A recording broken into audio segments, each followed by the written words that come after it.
Hey everyone, welcome to Conversations with Kendell Anise. I'm your girl, Kendell Anise. Welcome to our show this week. For those of you that have never tuned in to Conversations, I welcome you as well. Conversations is about sharing life's journeys, trials, testimonies, and triumphs. I am a life coach and I'm a motivational speaker. So my main goal in life when I do anything is to motivate and uplift and inspire people. So that's what this show is about, and it's going to be no different today. If this is your first time, like I said, welcome.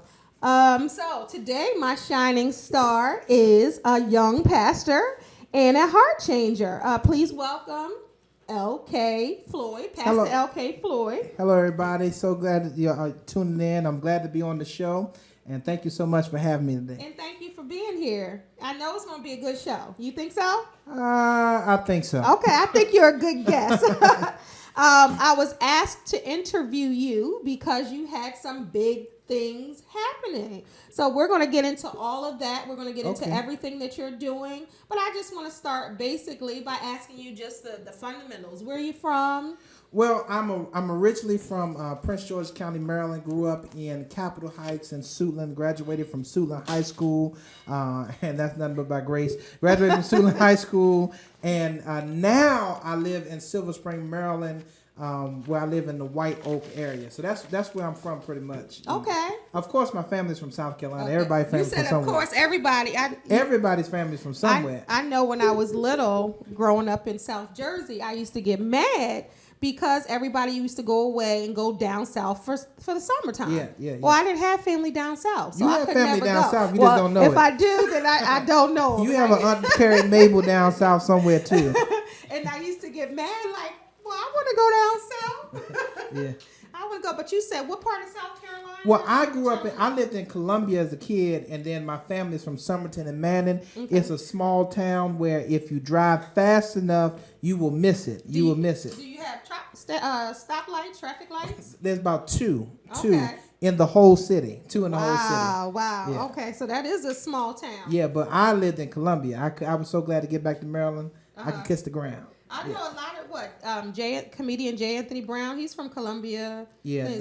Fantasia, is she from Columbia? I don't know. It's North Carolina. I think she's from North Carolina. Yeah. She is from North Carolina. Yeah. See, I know more about Fantasia than you. Oh, but look, and I'm supposed to be the pastor. Ain't that something? Right, but I'm supposed to be the preacher. But and I know you're more about younger than me, Fantasia. so you know who Fantasia is. I'm just saying. I know who is Angie Stone is from there. Okay. She's from. Well, God bless Angie. Yeah, and but they both have gospel roots though. When you think about it, so that those southern. Well, everyone has a gospel root somewhere. Somewhere. But everybody can't sing gospel. Yeah, Tina Turner, gospel roots. Yeah. Because Anna Mae Bullock, she gotta be from the South. What's love got to do with right. it? Huh? She gotta be from the South. Huh? Eat the cake.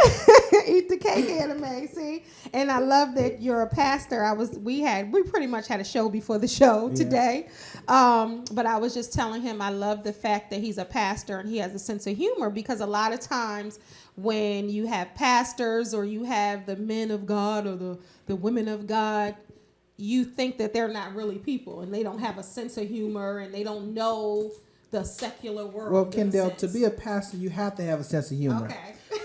When you collect the offering, you look at it, it got to have a sense of humor.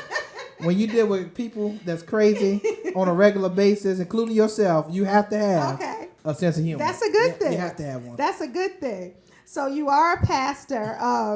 So when was it, and I know we talked a little earlier, but when was it that you got that call? How did you know that you wanted to be a pastor, or did you resist the call? Did you want to be a pastor? Well, I never woke up in the morning and said, I want to preach, let me go preach. Well, when I grew up, my mother raised us. My father left when I was about 4 years old. And we lived in some rough neighborhoods, some rough spots. And I remember growing up at 3 or 4 years old without my father. I'm talking about living in rough conditions. I mean, we ate mayonnaise and served sandwiches with bread. And so we grew up in rough neighborhoods. And so when I became a teenager, I started getting into a lot of stuff, hanging with them boys, looking for validation in the wrong places. And eventually I started getting even deeper in that. And I was following out the footsteps of my brother and things of that nature. And then one day a pastor came painting our house. I started to go to church because I figured if he painted our house and he invited me, I at least could go. And so I remember I went to church. I had a knife in my pocket, had some Timberland boots on. And for those of you who are in the DMV, I had a Makunu shirt on.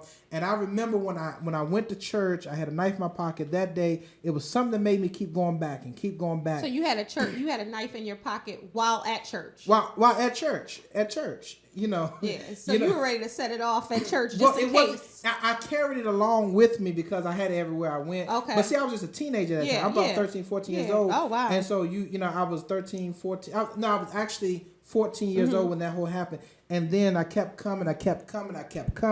But eventually I gave my life to Christ. And when I gave my life to Christ, then eventually things started changing. And in my life, the things I used to do, stopped hanging around the same people. And then at 14 years old, I committed my life totally. A year later, that's when I started wrestling. I started having dreams. I thought I was going crazy. I had dreams. And so at 14 years old? At 14, turning 15. At 15, I started having dreams. And the Lord was really dealing with me and working in my life. I felt a tugging in my spirit to do God's will, do God's work. I wanted to evangelize to everybody I saw. I was telling people on the bus, on the metro, at school, and everything.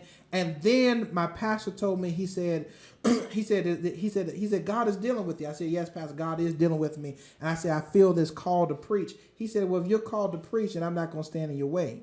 My pastor, who was a senior gentleman, and he led me in, and I went from changing my role models from negativity to positivity. And from 15 years old, I've been preaching. Wow. So that's amazing. At 15, you started preaching in front of people. Licensed. I was licensed at 15. Oh, wow. So you said that you changed your life from negative to positive. What were some of the negative Well, just like gang life, neighborhood life, street life. Okay. Following my brother. That my brother used to, he was used to, do a lot of things, and that I don't want to say out here, but a lot of stuff. So I used to have different role models. And then, God really turned my life around. Even when I was in school, I was getting in trouble in school. I wasn't, doing things I was supposed to be doing. Just like normal 13, 14-year-olds do. In the hood. But it is a difference. Yeah, it's a difference. Yeah, it's a difference. There's a difference. Right, because you have 13 and 14 there's good and there's a hood. In the cornfield. Yeah. That's totally different than city life. Yeah, that's cool. The good in the hood. Right. And so I was definitely in the hood growing up. Amen. And so and so when that happened, I really started, to turn my life around, go in a different direction. And from there, my whole direction was changed. At school, I was known for positive. Even though I was going to Central, I had to change schools, and I went to Suitland. But from then, I was known from being negative, like doing stuff wrong, fighting and all this craziness and doing just crazy stuff, and to being known to doing things positive. Wonderful. For being a preacher. And even when I graduated, everybody's, it was up preach, was up, because my life had totally. So nobody, when you were a teenager, you weren't one of those kids beforehand that people were like, oh yeah, he's going to be a preacher. Oh, no. You weren't wearing suits to Absolutely school. not. Because how you hear some kids or some people that are preachers now, they're like, I preached in pre-K and I wore a suit in pre-K. Absolutely not. Absolutely not. My mother went to school one time. It was a parent-teacher conference. She said, "Oh, I heard about all this stuff going on in the school and all this stuff that's happening." And my aunt was there and everything. And she said, and the teacher said, "Well, your son is causing all." She wow. Said, and so at that, even at a young age, I was going in the wrong direction. But the good thing about Jesus, the Lord I serve, Jesus, is that He can change your direction. That's why the name of my church is Heart Changers, because Ezekiel 36:26 said, "A new heart also I give you." Man can change your outward, but only God can change your heart. That's amen. That's very true. And that was going to ask you that. Why did you name your church, and why is that the slogan? I was going to ask you that. So that was because people come with all type of issues. Everybody has issues. Everybody's dealing with something. Everybody has some type of struggle, some type of problem in their life. And see, people look at how you look on the outside, and we judge people how they look on the outside. And only God know the condition of your heart. Listen, from a context of moving from being in more like hood to good, the reality is there's some people who make millions of dollars and yet they still not happy. That's so There's true. some people who have Because money is not that's not going to make you. That's not something that's fulfilling. That's not something you can get from the inside out. money is goes. good, Yeah. but money is temporary. Yes. Money can't buy you happiness. Yeah. You know there are people with $1 million and depressed. Oh, for sure. Yeah, depressed. Oh, for sure. Look at the celebrity. Oh, Look at the sure. celebrity. I'm not gonna name them, but look at them. So Yeah, there for are sure. people who have money are depressed. There are people who live in houses, have 2 cars, Oh, for sure. live in garages For and shit. sure. But so only God can look at the condition of somebody's That's heart. right. And so we are heart changed because we believe that God can change your heart no matter what. I condition love you're in. that. Yeah, I love so. that. All right, so there's a lot of talk. A lot of people don't know, and I wanted you to clarify something. You hear about people being ministers. You hear about people being preachers. You hear about people being pastors. Could you tell us what the difference is? Because a lot of people don't know. A lot of people don't know, okay, to call this person a pastor or this a minister or this a preacher. Well, You're a pastor. I'm a pastor. Okay. That means I lead a particular congregation, which is Heart Changers Baptist Church. Okay. Denominationally, things change vary Okay. between denominations. But generally, a pastor is somebody who is the senior pastor, the shepherd of a particular congregation. That means they are considered to be the ex officio. The leaders. The leader. Of the The church. main leader. The pastor is the main leader, the shepherd of the congregation. And, Timothy 3 talks about bishops and pastors. They are leading a particular, but... Oh, yeah, and I forgot about bishop also. Yeah, bishop. A bishop generally is just someone who has more than one church under them. So Okay. generally, some Like people T.D. Jakes. T.D. Jakes. Okay. Generally, the qualification of bishop is in Timothy 3, but in our modern Roman standard, under the Roman thought, is more like having 7 churches or more, and there are different reformations. But then you have those who are ministers. See, everybody who's a minister is not a pastor. Right, and that's what I Because- wanted you to explain, because So a lot of people don't know the difference. I know someone out there saying, okay, he's a pastor, because a lot of people that are in the church, they don't Yeah. know the difference. Well, this thing, you get licensed in our particular denomination, you get licensed to preach, which means that that's just the church recognizing your call to ministry. But after licensing, then they require somewhat like, education or what have you. And then, or based on the need of the church. Some people get ordained based on the need of the church, where you're set aside, where you're called reverend or elder. And then from there, Are they licensed? they're ordained. There's a Okay. difference between licensed and ordained. Okay, and tell Yeah, me. licensing is just a confirmation of your church saying we approve this person. They can share the gospel. They can share the good news. They're licensed. But ordinations, when they've been set aside for a particular work, and it may be in their church or outside their church. Some people are ordained to be pastors, chaplains, missionaries. But then the pastoral call is the church specific, where you are the leader of a particular congregation. And then a bishop is just one who is a part of a reformation who's over more than one church. So those are the distinctions between ministers. So just because somebody walking around talking about a minister doesn't mean that they are pastor. Because I could be a minister. I can minister to people. Well, I mean, Is in the that church, in the context of the church, Right. you can minister to anybody. You Right. can minister to anybody Right. anywhere you go. Right. You minister to somebody right now. Right. But the reality is that ministry in the church context, in the ecclesia, in the church context, that's a Greek word for church, ecclesia, there's hierarchy. There's ministers, then there's reverend elders, and then there's pastors, and there's a hierarchy there. Okay. And so sometimes we'll look at the news and you see some minister did something crazy, like in the District of Columbia, where there was a minister who molested a child or what have you. And you look at it, well, he was not a pastor of a congregation. So and you look at it, there's standards. There's standards that you have to have, and everybody has not been set aside for the work, Right. For the global because work. you have a minister that's done that, but like I was telling you last week, I had a guest that was molested by a pastor. So, But see, everybody, and just that's because somebody has a the leader. title doesn't mean Exactly. they're called by God. Exactly. There's a lot of wolves in sheep clothing. That there's a lot of people who you can dress up, you can wear a tie, you can wear some gaiters, you can look good, but that doesn't make you a pastor. Right. God calls you to make a Right. pastor, and it's evident if they're doing that type of behavior that they are not they're not people from God, because Right. God's people wouldn't do nothing like that. Right. And and I'm glad that you said that, because a lot of people, and I know we got into the conversation with a lot of people, think that if you are a pastor, or if you are a man of God or woman of God, that you're perfect. That's perfection, and that's something to aspire to be, that perfect person. But like we talked about, you're still man. Well, that's the thing. There's no one that's actually perfect. There's no one perfect. Now, everybody's struggling with something. Everybody's struggling with something. Some people may be struggling with different things, but it's a progression when you become more and more like the Lord. Nobody just wake up in the morning, you walking on water, right? You turn the water into wine. Right. You still gonna struggle with something.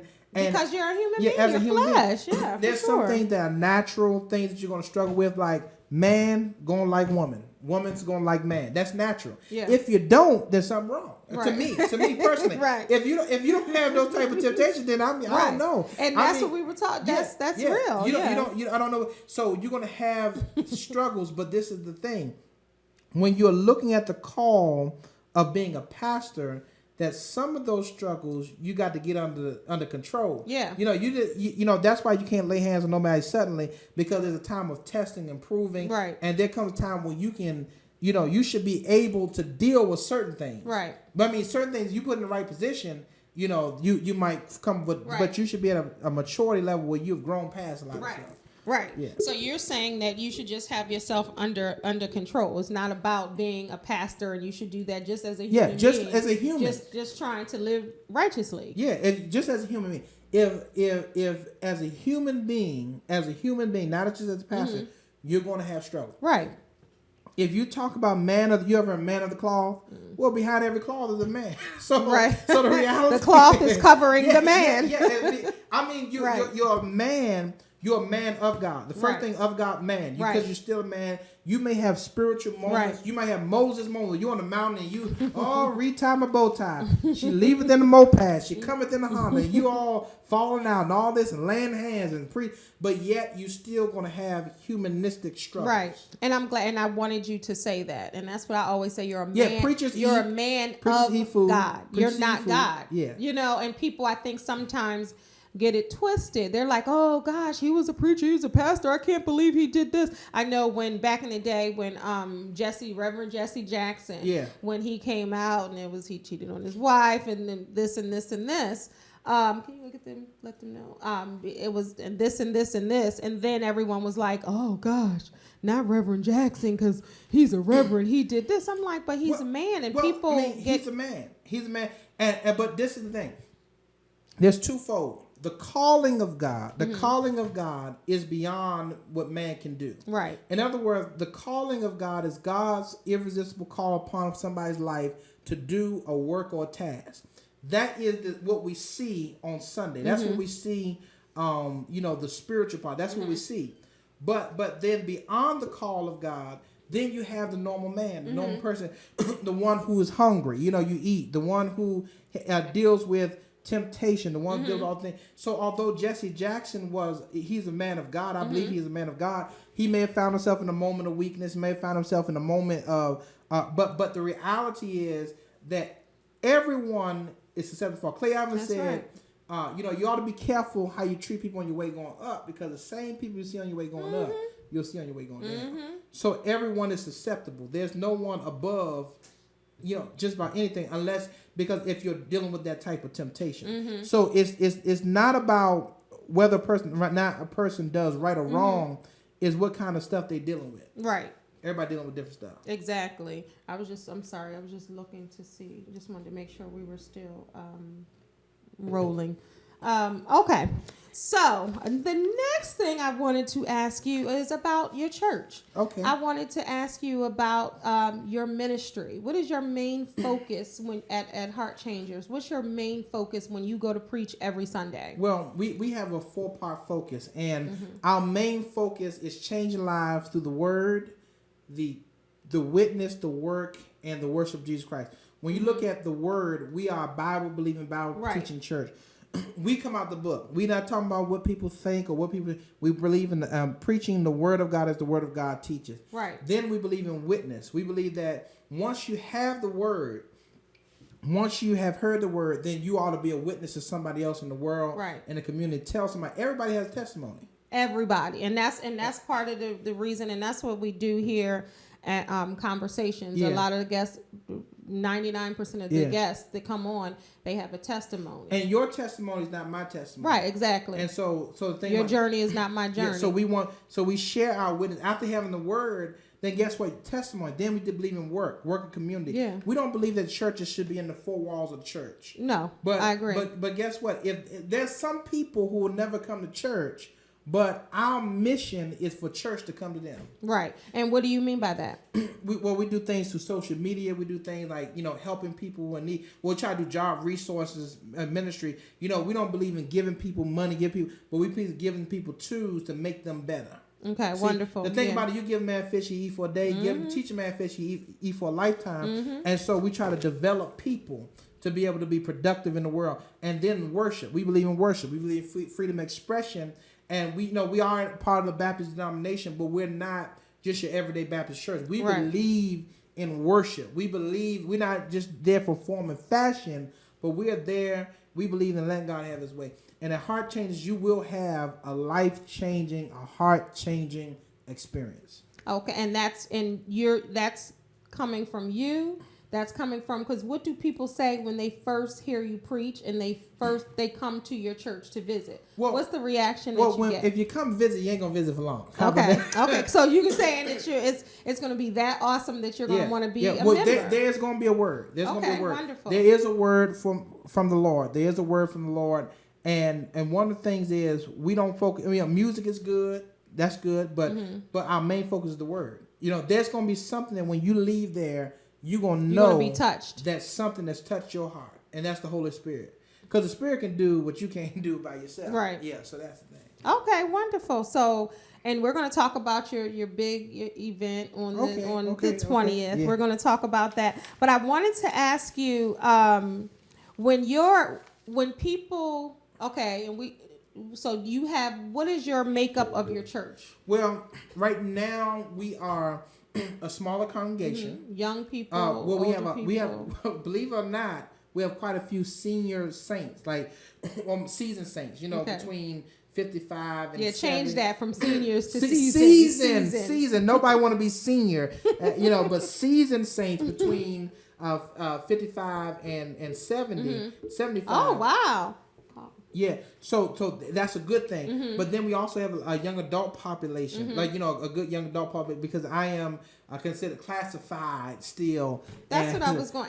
Classified still as a younger person. Yeah, young compared to the people in my congregation. But we do have young adults, and we also have youth and children as well at the part of the congregation. Okay, that's interesting, because typically when seasoned church members, they usually are not receptive to younger pastors. I noticed that, a lot of the younger people tend to flock to the younger pastors because it's a little more everyday life and everyday word and some of the lingo and the jargon that's going on. And I know a lot of times that seniors don't like that type of change because they're used to a certain type. We mix it up. Okay.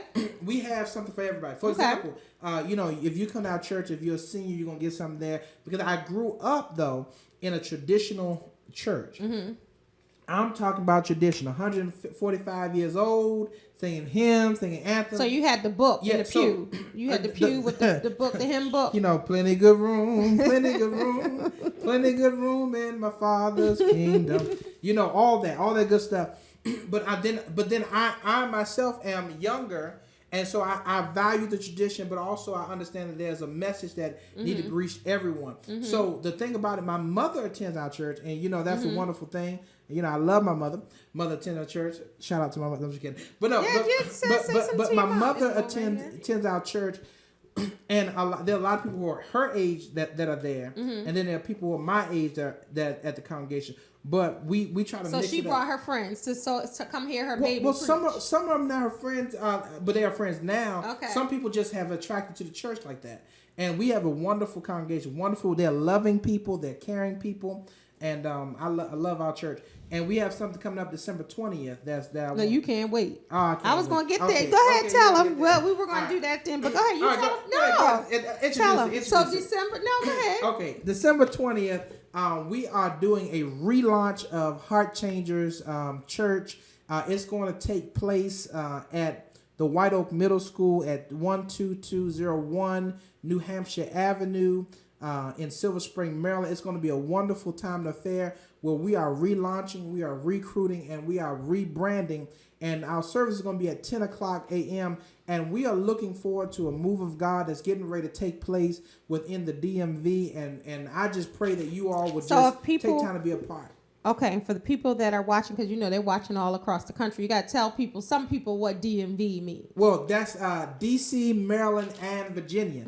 But guess what? If you're far away, a church alive is worth the drive. So, look at that. You are a preacher. Listen to you. Yeah, if you're far away, a church alive is worth the drive. Okay, so So what's the furthest somebody has driven to come to your church? Well, we've had people as far as Virginia who have come.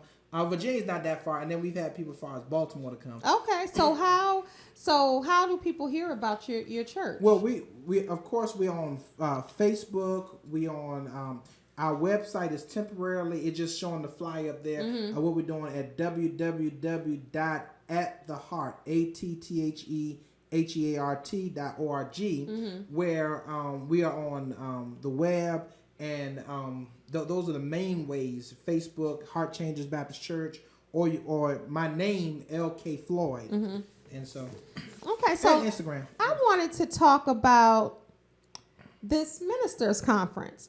So you are the youngest officer in the ministers' conference. Is that right? I'm the youngest vice president in the history of the Missionary Baptist Ministers Conference of Washington, D.C. and vicinity, which is an organization that's nearing 140 years old. Okay, so tell the people that don't know, because I don't even know, what is the Ministers' Conference? What is that about? In Washington, D.C., we have a conference of clergy that meet every Monday. It is a conference that is politically active, that's socially active, that develops ministers and clergy. And the conference is a very, very, very, very powerful group of persons that are doing the work of Christ and also doing the work of community. There's a social aspect, there's a community aspect, and we meet every Monday in Washington, D.C. as we talk about how we can better the world and better the community. And it's 100, and I believe we're at 137 years, but we're approaching 140. Okay, so it's the one that I've heard of that. So in the 137 years, God's just so faithful, because when I was running, just trusting God, and and I just thank God for the opportunity to be elected by such a group of persons, such as the conference, and the fact that they had enough faith. So they had to elect you. We had to be. There was an election. There was so two persons. What are some of the qualifications that you have to have? Do you have to be referred in? Do they have to come hear you preach? It's a formal organization. Okay. Just like any other formal organization. Like let's say if you have NAACP or Urban League, or you have so they're a formal organization. Well, this is a formal conference of clergy, and so as a formal conference of clergy, there's an election. At our election, we had almost 150 clergy pastors in the DMV to come to election, and I had to be elected by vote to be the vice president.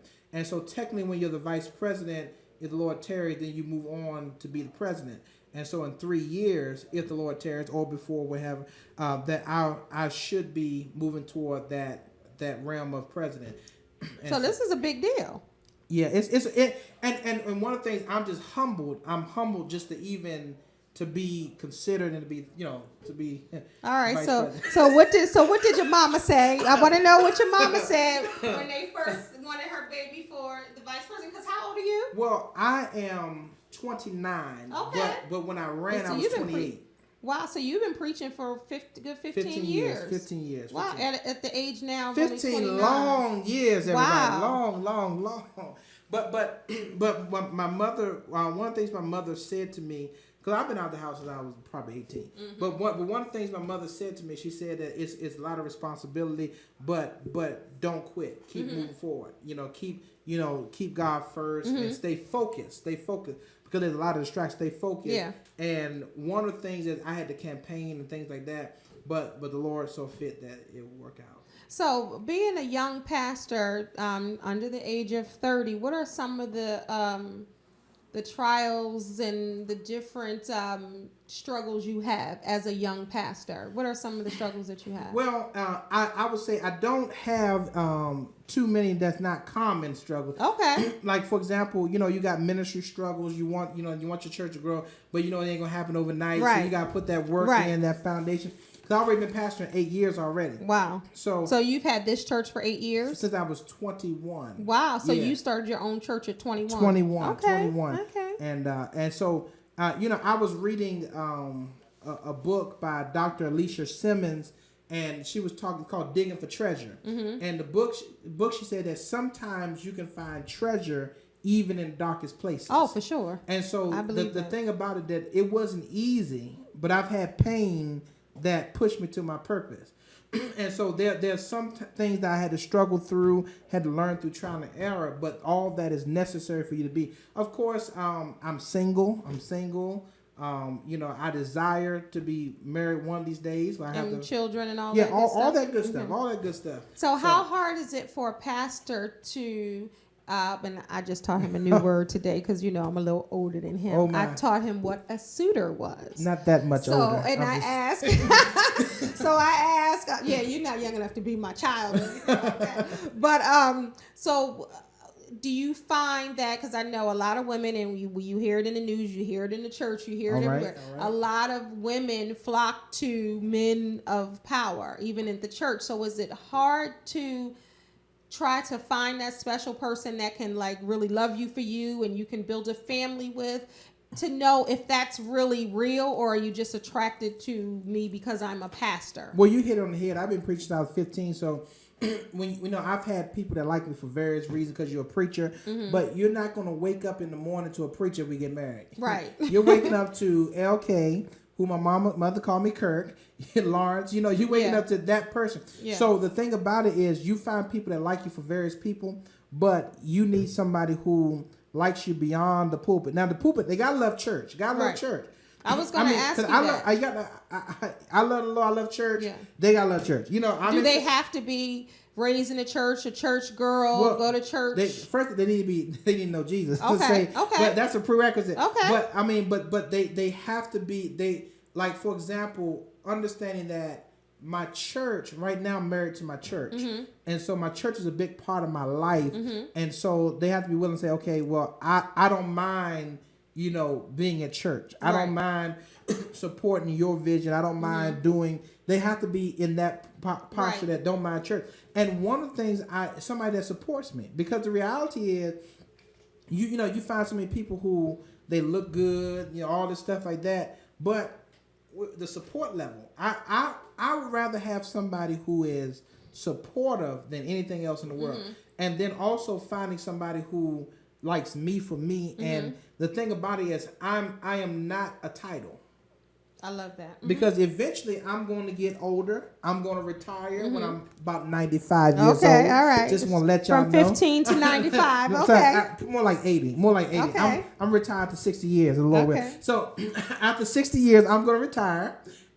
So, but they got to like me. You cannot marry a title. You can't because guess what? What if that title is gone? What if God says, you know what? At this point, 30 years from now, 40 years, I want you to go over here and be a missionary somewhere. Mm-hmm. I want you to go over here and start a school. I want you mm-hmm. to go over here. So will you still be with me even if I don't have mm-hmm. that title, even if I'm not pastor so-and-so? Right. And I want somebody who is down for me. Usually it's hard to find people who are down for you, who are really, with you as a person when they look at you as, as a pastor. Right. And that's with anything, I think, in any profession, in any career. I'm sure yours is a little more challenging.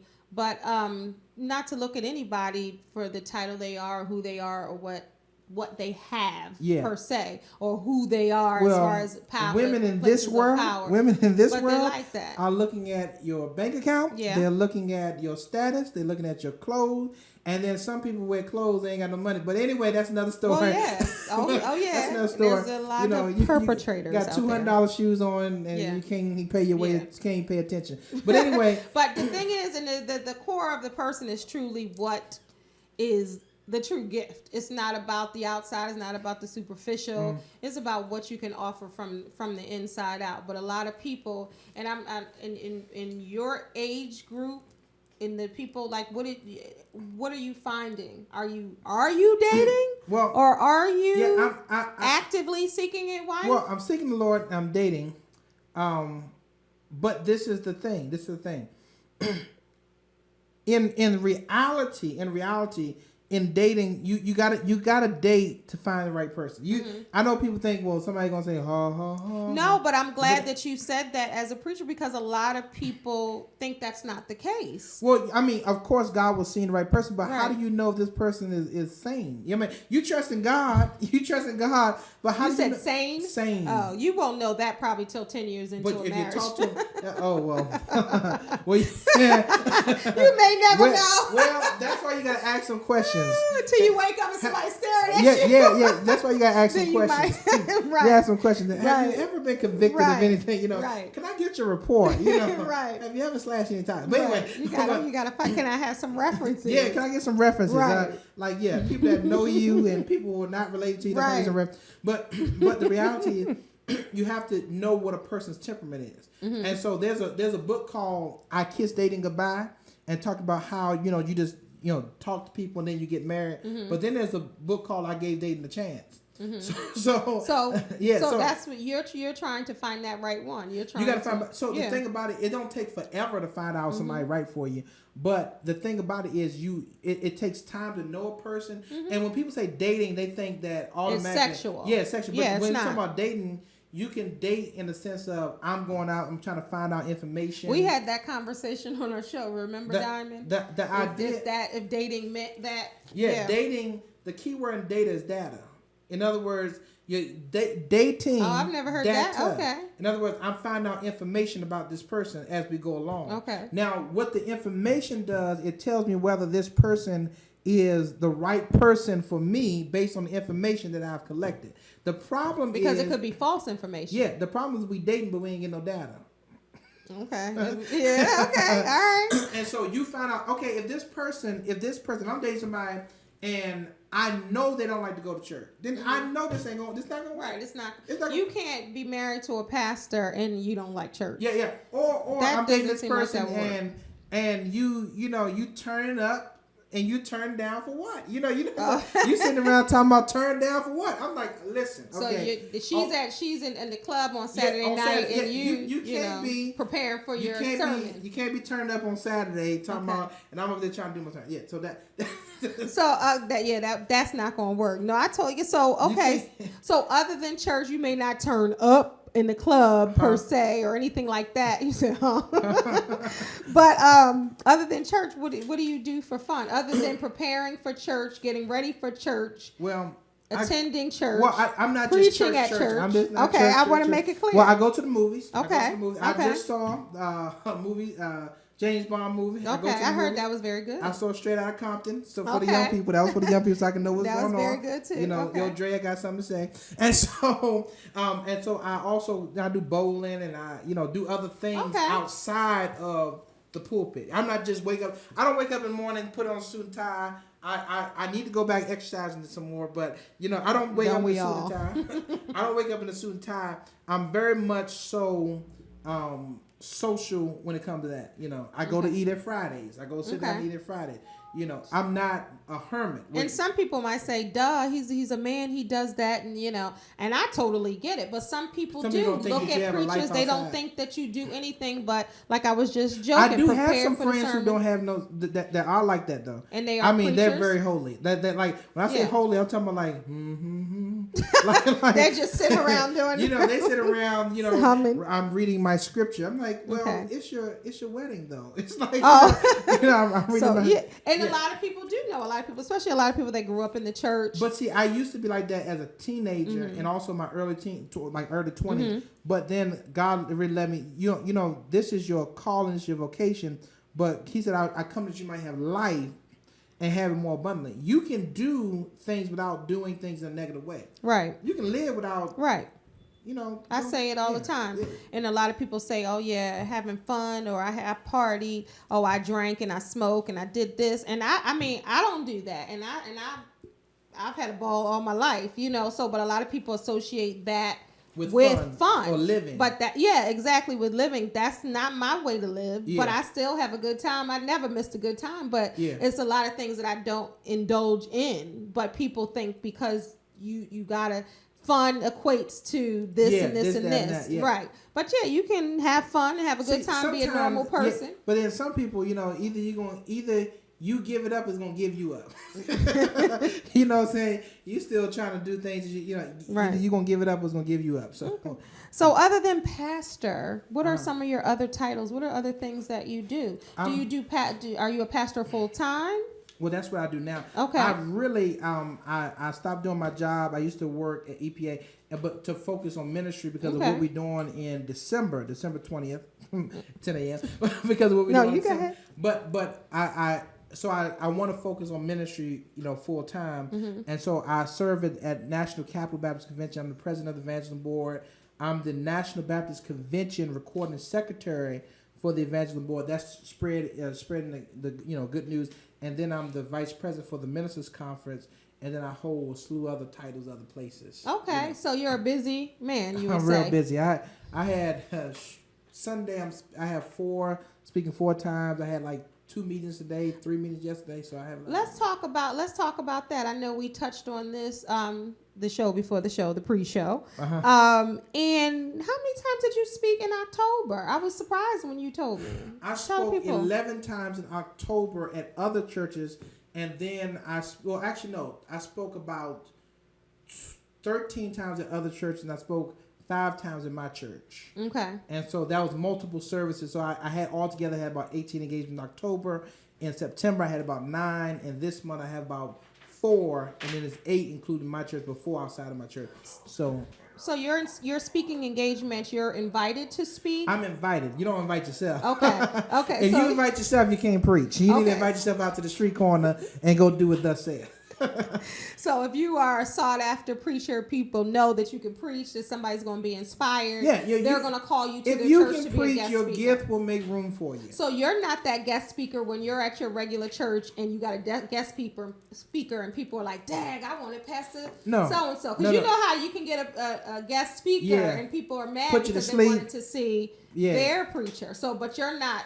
They're not going to be disappointed if you come Bedside Baptist, they knocked out, Okay. But no, not disappointed. You won't be disappointed. But I believe that the Lord have his way. And I just thank God for God using me, because not me, but it's Christ that's in me, to use me in spite of me. And so I thank God for that. Okay, let's talk about faith real quick. What does faith mean to you? Faith means believing on something that you don't see as though it's already reality. I believe that faith is important to have.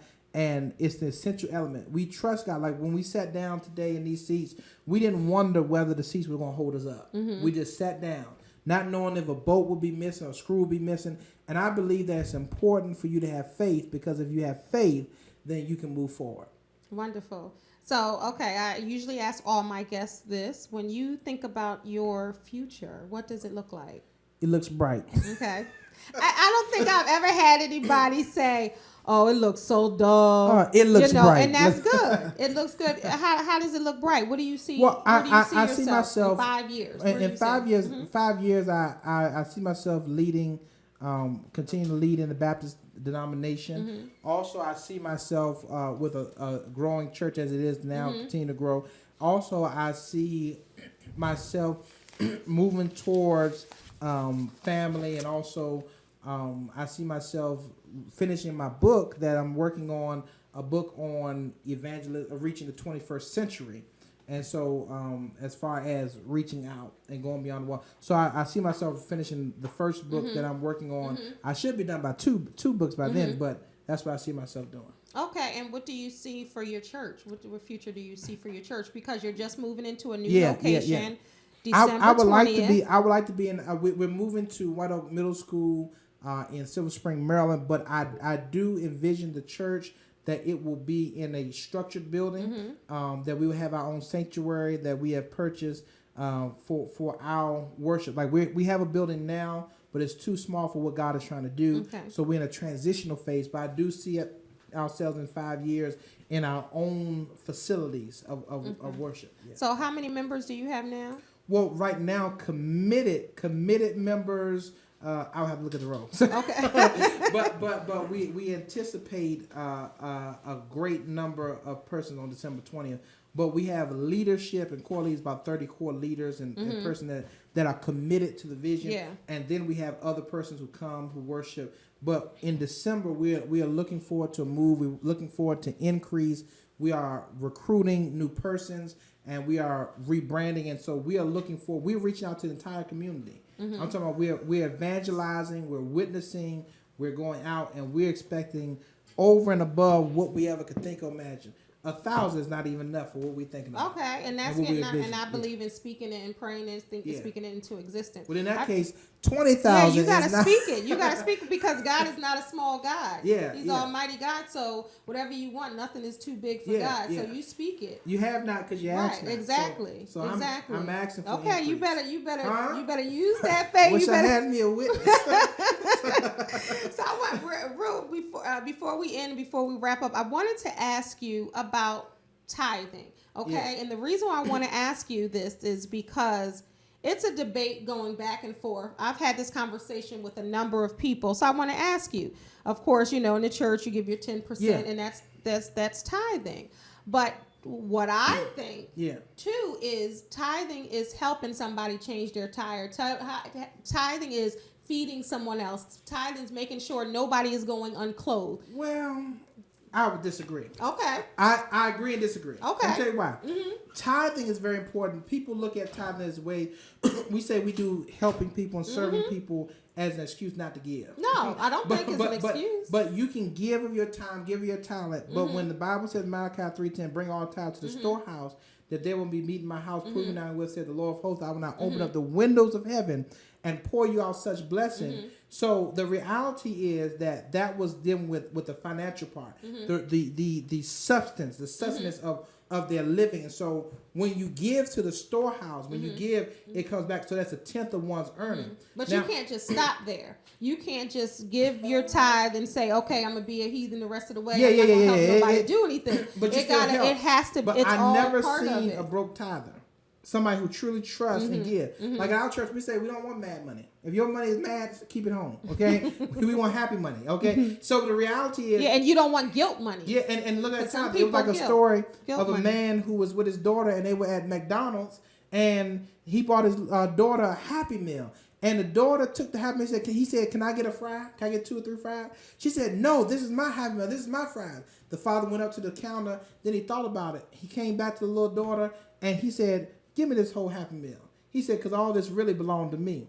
And the reality is, God is saying, "I only want a fry from you." And you saying, "Oh no, this is mine." He said, "No, this really belongs to me." Oh yeah, well God makes it happen. I mean, you wouldn't have. But you job, do give your time, your talent, your service. But I just believe this is my personal opinion. I believe that you should do both. Yeah. Because some people say, "Oh yeah, well I can be mean and rude at they at work you get these mean, rude." Not my job. Everybody's cool, but you get the what I'm saying. But you get people and say, "Oh, I tithe, I go to church," but you're mean as I don't know what. You don't do anything for anybody. You know what I'm saying? So to me, it's just how you are as a whole. If you go to work, there's some mean people there. Oh, for sure. If you go in the community, there's some mean people. You got some mean Like neighbors. I always say, people are never mean for no reason. Yeah. There's a reason. It's an internal issue. Yeah. Some people need a heart change. There's a reason. They need their heart change. So they need to go to where? Heart changes. That is okay. Okay. No, I just wanted to ask you that about that. So tell everybody where they can reach you. Say so he has an event on December 20th. On December 20th, you can go to our website. You can see the flyer for the event. at www.attheheart.org.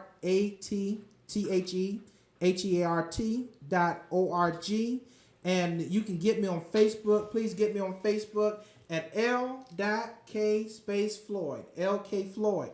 On my picture, I look just like this. But anyway, except he's standing up. Yeah, get me on Facebook at LK Floyd. And then also you get me on Instagram at L.K. Floyd, LK Floyd. And he's preaching on that Instagram, so you can check him out. I have there. a little clip there on Instagram. Yeah. But it's better to come in person. But anyway, you can get me on Facebook at LK Floyd. You get me on Instagram at LK Floyd, L.K. space Floyd, all that. And then also you can get me on my website, www.attheheart.org, or just type in LK Floyd Heart Change Baptist Church on Google, and I'm pop right. And up. If you're in Silver Spring, Burtonsville. If you're in Silver Spring, Silver Spring, Montgomery County, PG County, DC, wherever you are. Baltimore. A church alive is worth the drive. So listen, I want you to start December 20th at White Oak Middle School, 12201 New Hampshire Avenue, Silver Spring. Want you to come out and join us as we kick off our relaunch. And every Sunday from then on, we will be there worshiping. I would love to see you there, and I would love to see you there. I knew you were going to say that. We had a whole. I wish you guys would have saw the pre-show. We were really. Yeah. We were really. I would love to see. It's hard to do it again. Yeah. I feel. I know. He invited me like 18 times. It's about 18. It's about 19 now. 19 now. I just want to hear it on the thing so I can play it back. I want to play it back. I'm gonna come check you out. I'm definitely gonna come check you out. See what's going on at Life Changes. Heart Changes. Yeah. Life Changes too, though. Because if your heart changes, your life will as well. There you go. Well, I want to thank you for being an awesome guest. Thank you for having me. Thank you so much. So you'll come back? Yes, this was a delight. Okay, wonderful. Because he said, and he asked me like 4 times, was it visual? Will they see me? Well, I'm glad that I decided. Glad I decided to come ready. Okay. But yeah, I'm so glad I had a wonderful time being on the show, and this is a wonderful thing that you're doing. Thank you. I had a wonderful time on Radio on Fire. Thank you. All right, now, so faith is complete confidence or trust in God. It is a strong and unshakable belief with faith. There is nothing you can't achieve or accomplish or conquer. If you believe, then you can be whatever it is that you wish to be. Keep loving, keep shining, keep praying. And I thank you so much for tuning in to Conversations with Kendell Anise. I wanted to give a shout out. The Women, Words, and Wisdom, a literary event, will be going on tomorrow, Saturday, November 14th at 3 p.m. It's $10. It's a lot of, it's featuring African-American women authors. I was going to be a part of it, but my book is not out just yet in January, but I'll be a part of the next one. It's at 1714 Madison Avenue, Baltimore, Maryland, 21217. If you're looking for a ticket, the number is 410-699-8739. So come check out positive people doing positive things. If you're a writer, if you're aspiring to be a writer, if you are a woman that is a writer or you want to aspire to be a writer, this event is for you. I'll be there tomorrow as well. You can reach me, livingtruelivingyou.com. Like me on Facebook, Living True Living You. You can reach me on Twitter at LTLYcom. What else? Everything you need to reach me, you can go on livingtruelivingyou.com. I thank you so much for watching Conversations with Kendell Anise. I am Kendell Anise. Until next time, peace. Remember, you are a star, so don't let anyone dim your shine. Thanks for watching. God bless.